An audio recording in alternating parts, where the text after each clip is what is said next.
Good evening, everyone. I am Minister Tracie of In His Image Christian Ministries, and I am excited to be here on this evening. I am excited about being a part of this current Word Up Wednesday teaching on Empowered with Purpose. So on this evening, I am going to be talking about Rahab. Rahab the harlot, or Rahab the prostitute. So first of all, I'm going to start off by telling you a few things about Rahab, and then we'll just move along and just talk about her life and how she was empowered with purpose. Okay, so Rahab's name, her name means large, broad, vast, and having a fierceness. She was a Canaanite prostitute that lived in Jericho, and she had her own home and could have been thought of as a type of businesswoman. Her home was at the entrance of the gated city of Jericho. It was constructed within the Jericho wall. So she was right there by the entrance, and her home was a part of the wall of Jericho. Now, if you remember in the scripture, Joshua and the priest and his army were going to march around 7 days around the Jericho wall to take the city, to destroy the pagan Canaanites and to take the promised land. But we'll get to that a little bit later. So let me go on about describing Rahab. So she lived in Jericho, had a home right near the entrance, the gate of the wall of Jericho. She was a part of a pagan Canaanite cultural. The culture of the Canaanite and Jericho people they were just in defiance and disobedient to God. And also she was a liar. Yeah, she was a liar. We'll talk more about that as well. Numerous times in the Bible, when her name is mentioned, it is mentioned as Rahab the harlot or as Rahab the prostitute, depending on the translation. But the words are synonymous. They're the same. So there was no question of who she was and what she did for a living. I'm going to give you a couple scriptures that call her that literally that's how she was always referred to. In Joshua 2, verse 1, part B, it says prostitute named Rahab. In Joshua 6:17, Rahab the prostitute. In Joshua 6:25, Rahab the prostitute. Hebrews 11:31, it says it was by faith Rahab the prostitute. And then in James 2:25, Rahab the prostitute. So all throughout the Bible, it was very clear of who she was, what she did for a living, and if you will, her sin on display. So we're going to talk a little bit more about that as well. However, number 6, she is one of 5 women, along with Tamar, Ruth, Bathsheba, and Mary, the mother of Jesus, that is mentioned in Matthew chapter 1 as being one of the ancestors of Jesus Christ the Messiah. Yes, Rahab the harlot is an ancestor of Jesus Christ. So let's just turn to Matthew 1 and read a couple scriptures here. I'm going to prove that she was in that genealogy.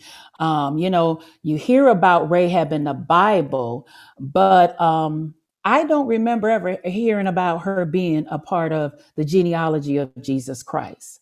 So let's look at that in Matthew chapter 1, verse 3.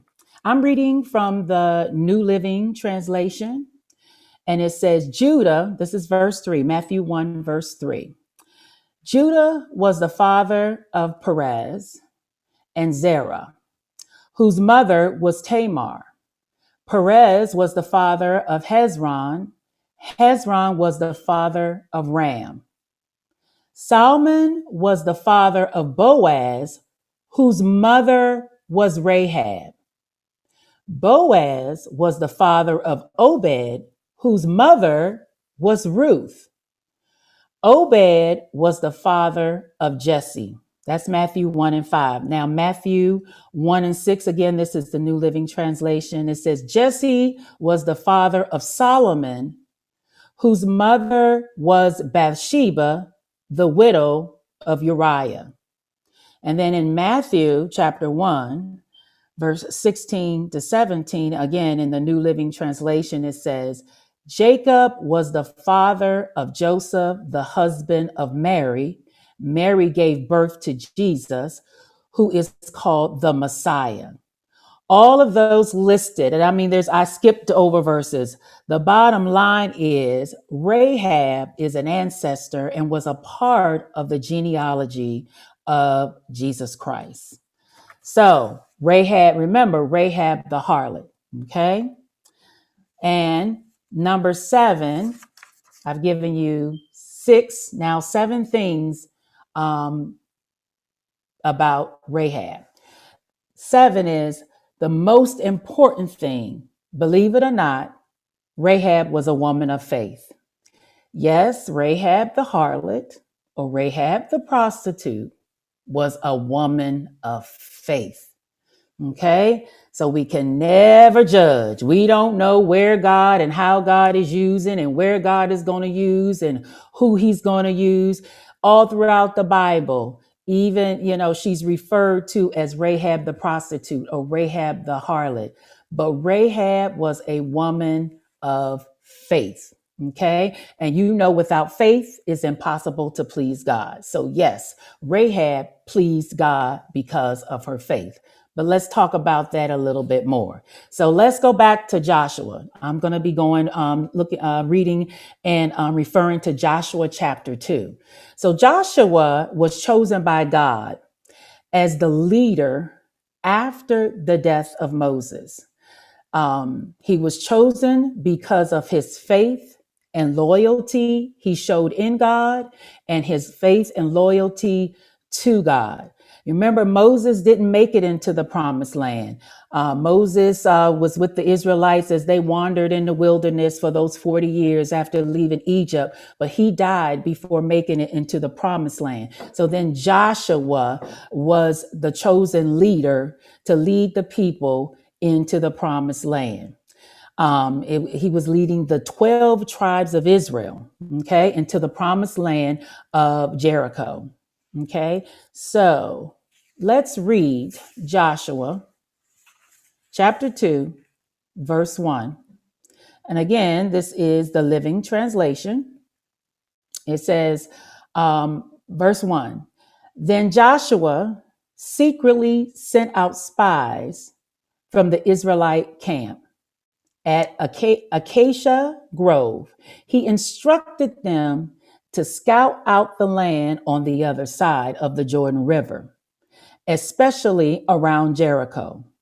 So the 2 men went out, came to the house of a prostitute named Rahab and stayed there that night. But someone told the king of Jericho, some Israelites had come here tonight to spy out the land. So let's back up a little bit. So Joshua sent the spies out to spy out the land. I wonder who told the king that they were there. Anyway, so the king finds out they're there. But let me back up a little bit more. This it's important that we as believers and Christians, that we are obedient to God. Because even in this, you got 2 spies that end up at Rahab the harlot's home. What if they, and again, her home was right there as you entered the gate because her home was built into the wall. So why did they choose to stop there? They could have went on. I'm sure there was other places, but this was an ordained divine appointment meeting that God had set up before time. And I mentioned us being as Christians and being obedient to God because sometimes when we hear the voice of God and when He's instructed us to do a certain thing or to go a certain place, sometimes it may not look pleasing to the natural eye. But we got to know that we're following and flowing in the things of God. It is so important that we hear God's voice clearly and act in obedience. What if the spies had not knocked on the Rahab the harlot's door, fearing what someone might think or say, seeing them go into her home, knowing, because you knew everybody knew that she was a harlot and she was running, a prostitute, and that's the kind of work she did there in her home. So again, what if the spies had not knocked on Rahab the harlot's door, fearing what someone might think or say, seeing them go into her home, knowing what she was and what her business was? What if Rahab, the harlot, was filled with so much shame about her lifestyle and sin that she didn't move and act on what little faith she had in the God she heard about? We must have the same fearless courage and obedience to the things of God, especially when it doesn't make sense to the natural eye. Remember, God said, "My sheep hear my voice, a stranger they will not follow." So the spies in obedience by knocking on her door, Rahab in obedience to opening the door and letting them in and having conversation with them. So I'm going to go back to Joshua. Let's pick up at Joshua chapter 2, verse 3. So the king of Jericho sent orders to Rahab to bring out the men who have come into your house. So they have come here to spy out the land. Rahab, verse 4, Rahab had hidden the two men, but she replied, "Yes, the men were here earlier, but I didn't know where they came from. They left the town at dusk, and as the gates were about to close, I don't know where they went. If you hurry, you could probably catch up with them." Verse 6 says, actually, she had taken them up to the roof and hidden them beneath the bundles of flax that she had laid out. So the king's men went looking for the spies along the road leading to the shallow crossings of the Jordan River. As soon as the king's men had left, the gate of Jericho was closed. Before the spies went to sleep, Rahab went up to the roof. I'm on verse 8, Joshua 2, verse 8. Before the spies went to sleep that night, Rahab went up to the roof to talk to them. And she said, "I know the Lord has given you the land," she told them. Now, let me back up for a minute. Remember, I said, number 7, I gave 7 characteristics of Rahab. She was a woman of faith. Now, mind you, she was living in Canaanite, the city of Jericho, with the Canaanite culture, the pagan people serving, doing everything they was big enough, bad enough to do, except serving God. But she said, "I know the Lord has given you the land." So she had been hearing some things, okay? She told them, "We are all afraid of you." This is verse 9. "I know the Lord has given you the land." She told them, "We are all afraid of you.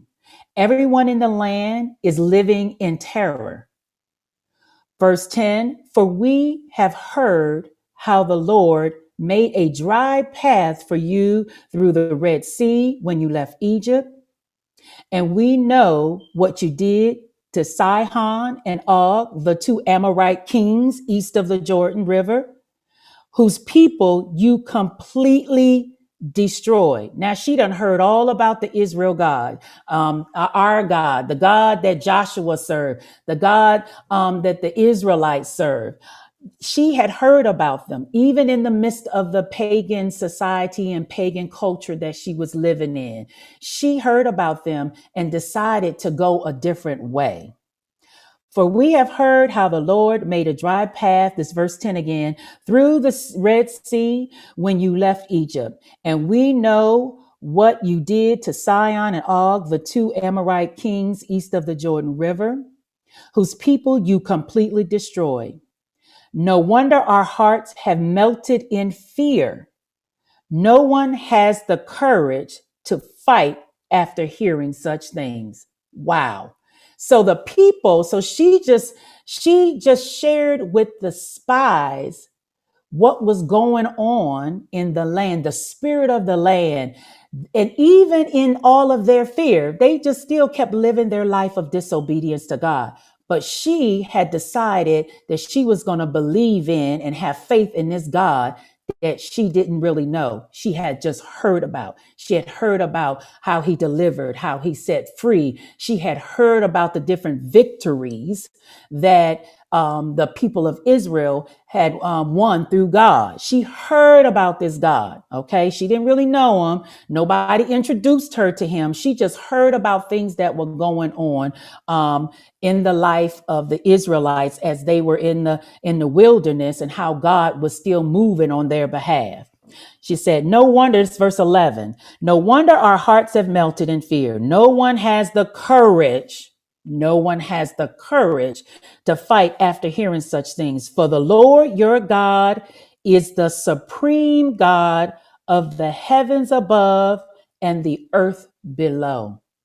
So Rahab, remember, Rahab the prostitute, Rahab the harlot, has faith in a God that she has never really met. Nobody really witnessed to her. Nobody gave her a Bible. She just heard about what was going on and what marvelous and wonderful things God was doing, all the victories that he had won for his people. And she declares, for the Lord your God is the supreme God of the heavens above and the earth below. That is a woman of faith. And what's amazing to me is that she had faith in a God that she really never knew. Remember, she is a Canaanite. She's living in this pagan culture. She grew up there, if you will. That's what she knows. She has this lifestyle of a harlot and a prostitute. She runs a prostitute. She has her own home, and it's a business, if you want to call it a business. But this is Rahab the harlot, believing in a God that she heard about. Wow. So Rahab the harlot, she said, I know the Lord has given you the land. Verse 10, she speaks of the victories God had won for the people of Israel. And this ignited and stirred up her heart so much that she began to have faith and believe in the God. Verse 11 says, for the Lord your God is the supreme God of heavens above and the earth. Wow. As believers, we should be living such a purpose driven life that we are able to stir up and ignite the mustard seed faith in the harlots and prostitutes in this pagan culture and time that we live in. Yes, we live in a pagan culture. People calling right wrong, wrong right. They're totally against the Bible. That people are totally doing what they want. Yes, we are in a pagan culture, even here in 2021. So we as believers should be purpose driven, empowered with power, empowered with purpose to live a life that we can change, that somebody can hear about what the Lord is doing for us, how the victories we've won with God.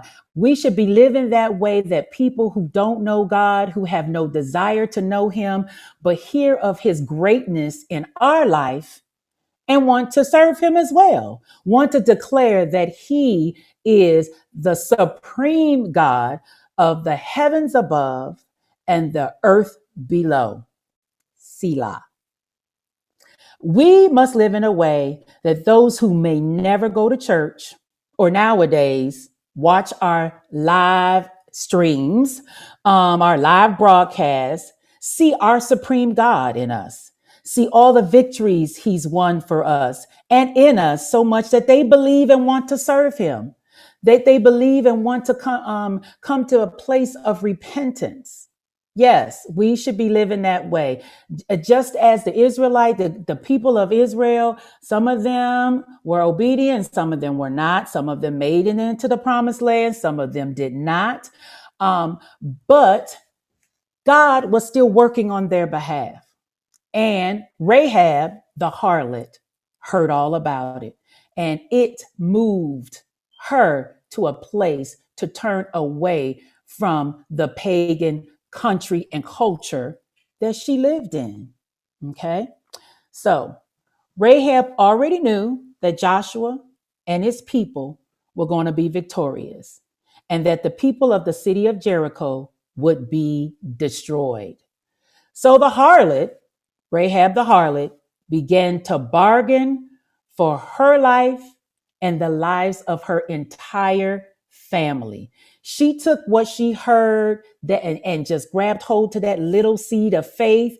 And she just believed if those victories that God was doing for the people of Israel, and she wanted to become a part of it. So when the spies knocked on her door, she saw an opportunity to become a part and serve and know this God, this supreme God of the heavens above and the earth below. So in verse 15, I think I left off in 12. Yeah, let's go to Joshua chapter 2, verse 12. She said, now swear to me by the Lord that you will be kind to me and my family since I helped you. Remember, she helped them because they were sent there to spy and kind of survey the land. But immediately the king of Jericho heard about them and came looking for them. They were coming after them. So she hid them. Okay. She said, give me some guarantee that in verse 13, that's where I'm at in verse 13, when Jericho is conquered, you will let me live along with my father, my mother, my brothers and sisters, and all of their families. So Rahab the harlot was bargaining on behalf of her life and the life of her family. You just never know. You never know who God gonna use to save, to heal, deliver, to protect. You just never know. We're talking about Rahab the harlot, okay? Verse 14, Joshua 2, verse 14 says, we offer our own lives as guarantee for your safety. The men agreed. If you don't betray us, we will keep our promise and be kind to you when the Lord gives us the land. Okay. So they already knew that they were going to be victorious in conquering and destroying Jericho and taking over the promised land. They already knew. Rahab knew, the spies knew, Joshua knew because it was the promised land. It had been promised generations back. The people who lived there knew that because they was disobedient to God, that their time was limited. Everybody knew, okay? But Rahab, the Bible speaks of Rahab and how she decided to serve the God that she heard about. And the rest of the city continued in their disobedient ways, okay?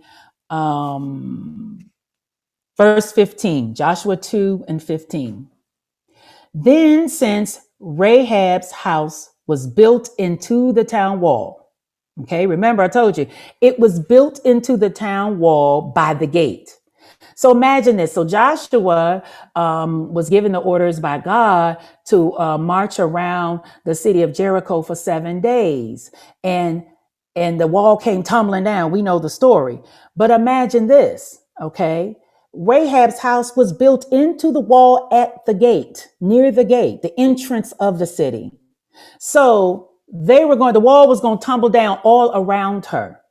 All around her. Now tell me when we not in some ways, some places in life, and we just see turmoil, crazy things going on, always something going on all around us. But the hand of God, his protection, his peace, oh my God, his peace, his hand of protection, his love is holding us up because of our faith in him.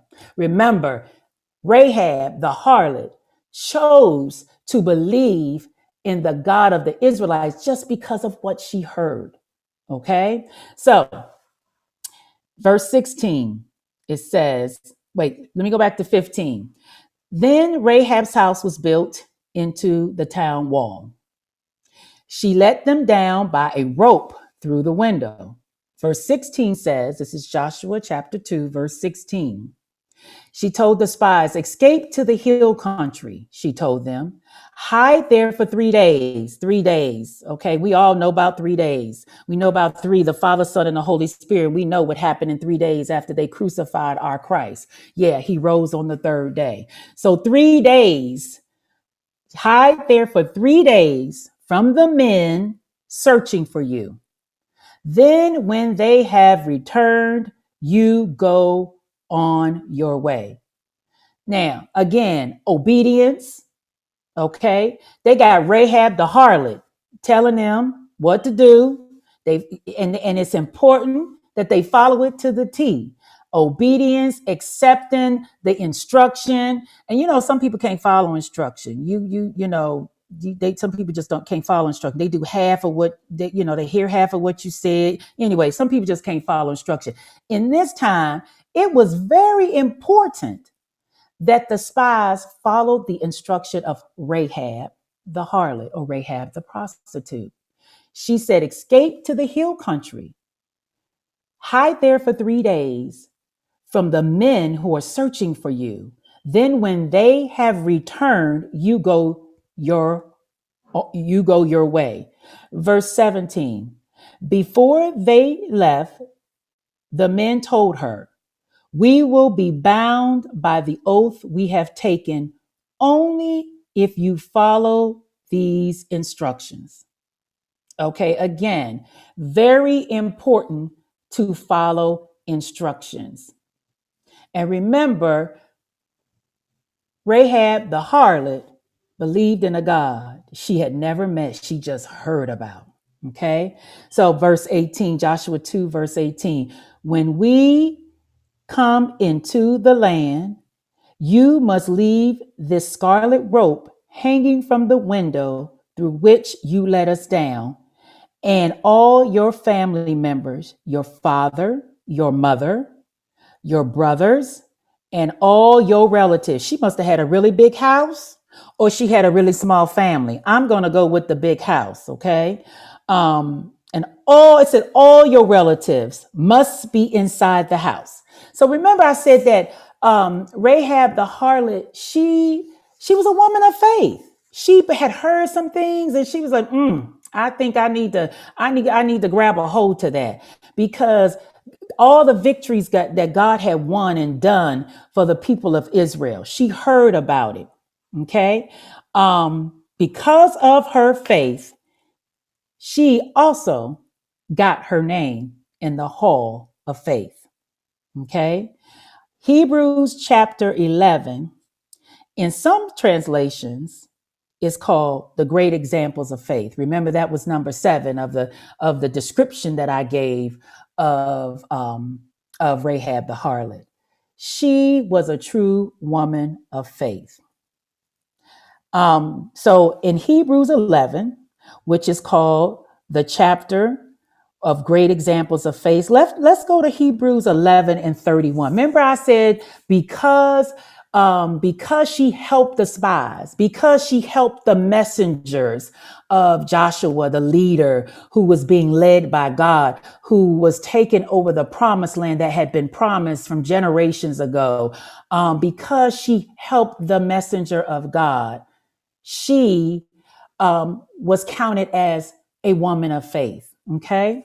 So let's go to Hebrews chapter 11, verse 31. Okay.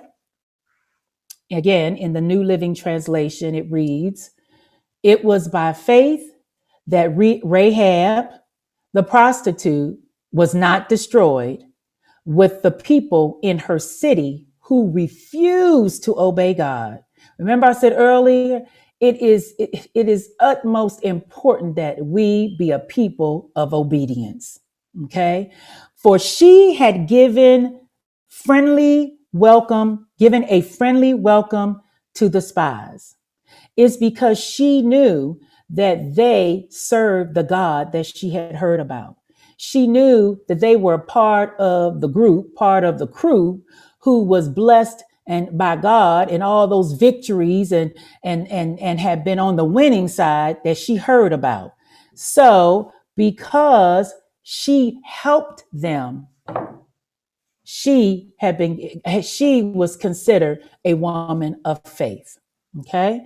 Let's look at James 2, verse 2. Yeah, verses 24 through 26.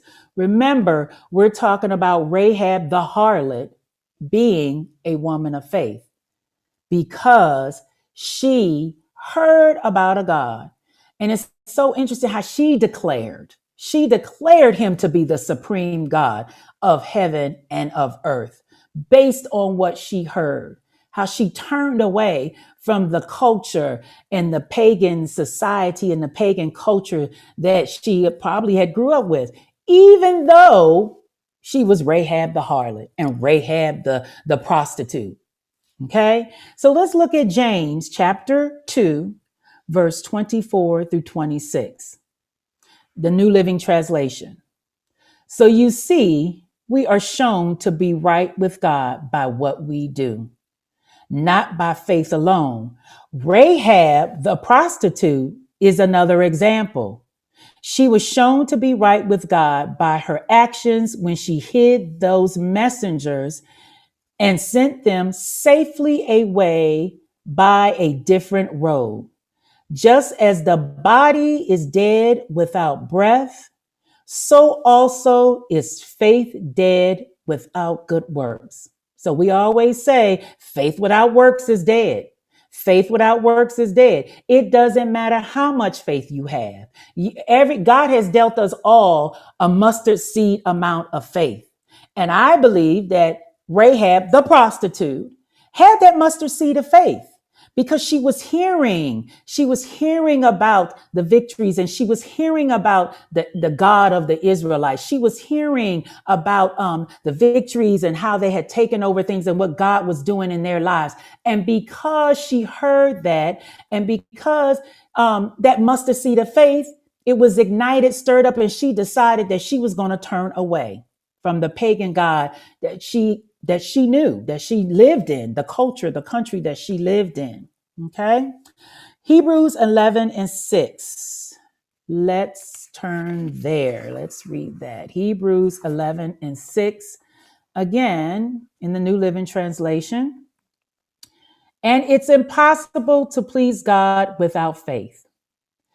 Anyone who wants to come to him must believe that God exists."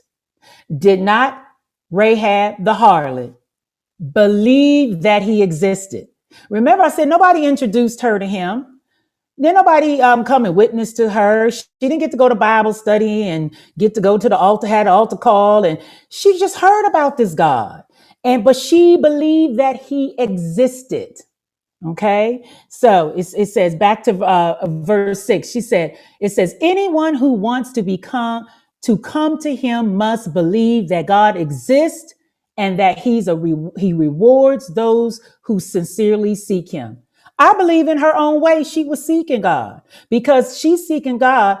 The messages came and knocked on her door, and there was an opportunity for her to even get to bargain for herself. Because again, everybody knew Jericho, that Joshua and them was coming to take over Jericho. She said they was all afraid. They was melting in fear, but they was going to do their own thing anyway. Okay, fine. Not Rahab the harlot. Okay. She believed that God existed. Again, I love how she praised him and gave him glory in the heavens, the supreme God in the heavens and the earth. Okay. So I believe that this is me. This is what I believe in my study. Because I've grown to love Rahab the harlot. In my study, that there was already something stirring on the inside. Something was all that little mustard seed of faith was already stirring around, and God knew it. So again, God had a divine appointed time, or an ordained divine appointed time for Rahab and the two spies passed across. And I believe it's because of that faith, that single mustard seed of faith was already moving around in her, because she knew, like I said, everybody knew. Everybody in Jericho knew. They were scared. They knew that Joshua and his boys was coming after them. But they was just going to do their own thing. And she was like, wait a minute. I think I want to live and not die.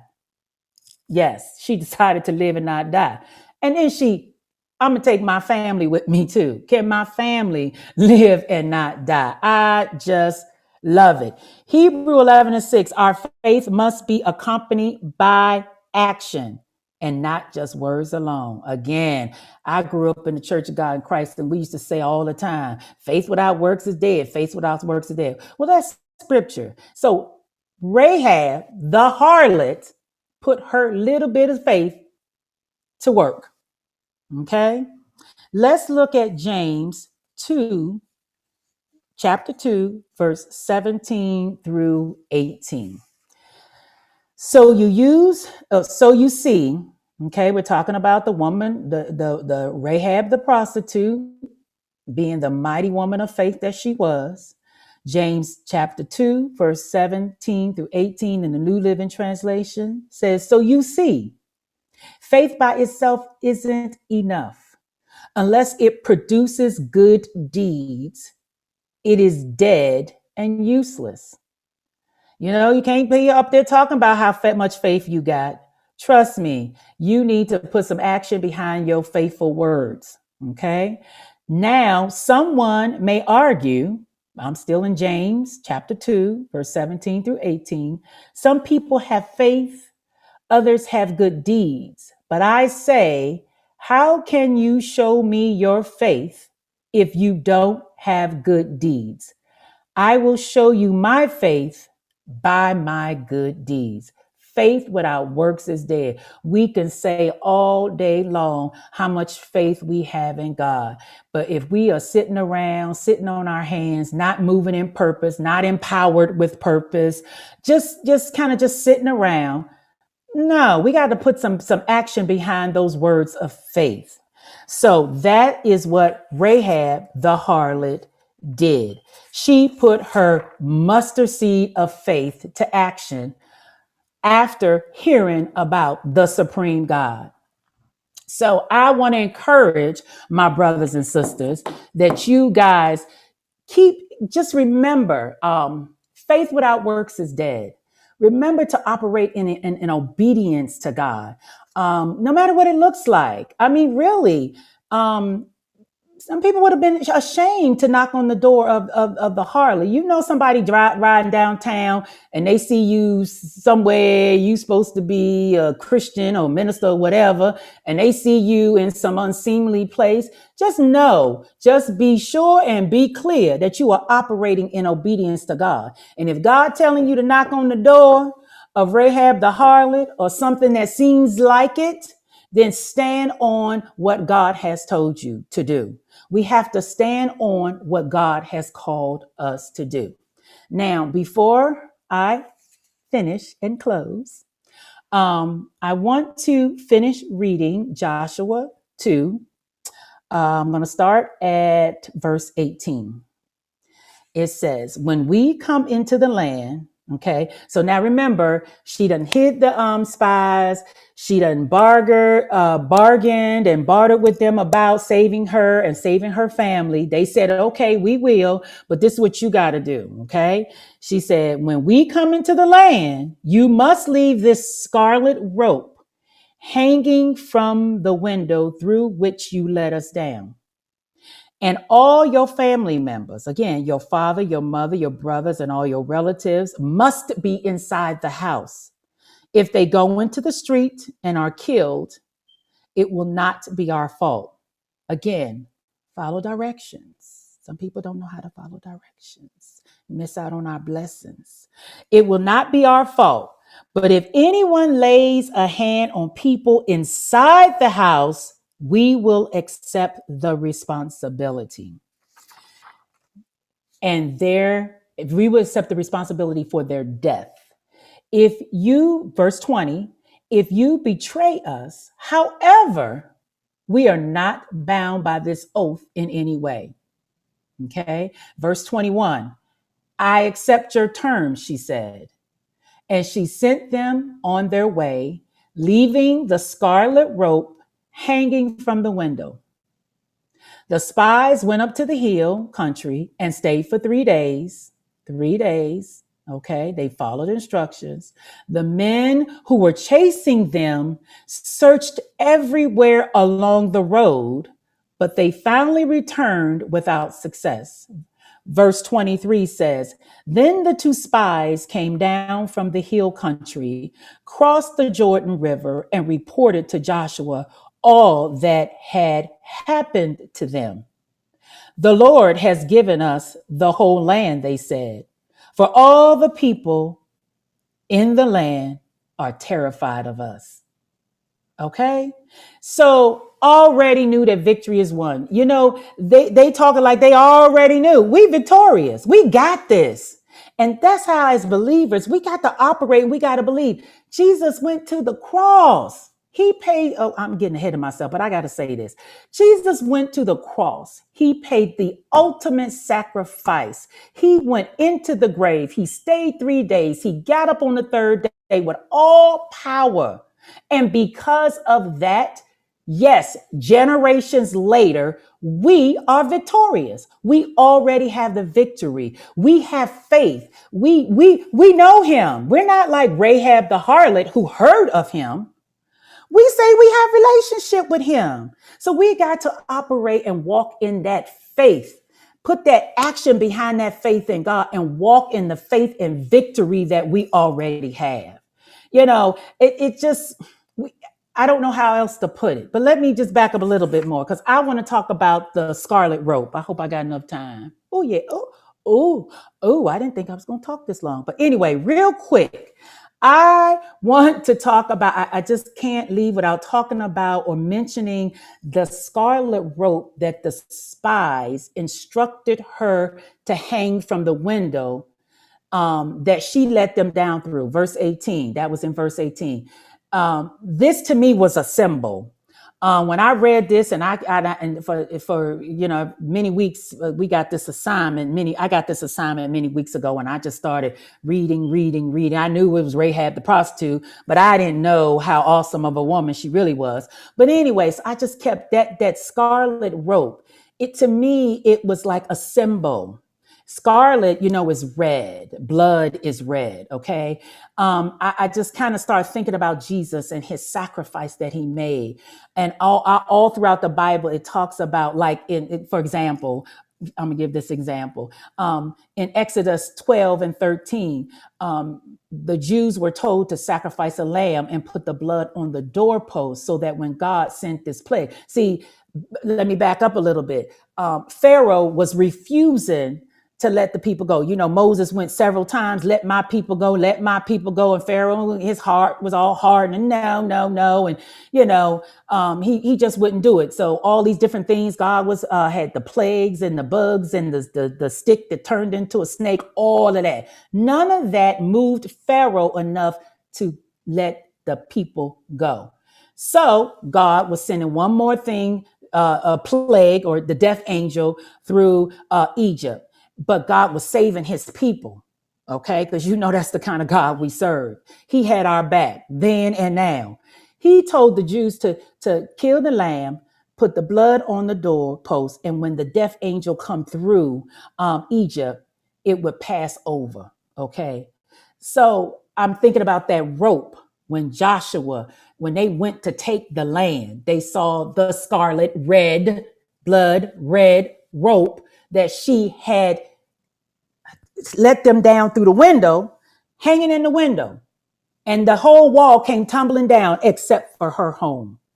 Again, reminds me of the ultimate sacrifice that Jesus Christ made for us on the cross. His shed blood that we would be, that our sin debt would be paid now and forevermore, that we would be forever reconciled back to God. So I just want to encourage everybody, no matter what it looks like, it's not too late. Hang in there. Trust God. That little bit of mustard seed of faith, just move on it. Act on it. When God sent the opportunity, when God opened the door, just move on it. Roll with it. Bounce with it. Lean with it. Just go with it because God got you. Look at Rahab the harlot. So of course you know Rahab the harlot we saw in the chapter 11 of Hebrews, okay, in the hall of faith, there was Rahab the harlot because she believed in a God that she didn't know. So what more can happen for us who serve him and believe in him because we know him and we serve him? I think my time is up, but I thank God for the opportunity. And I hope this blessed you. And I thank my bishop and I thank Pastor Cheryl for this opportunity. So I'll say good night to you wonderful people of God. Whoever tuned in, you have an awesome evening. God bless you.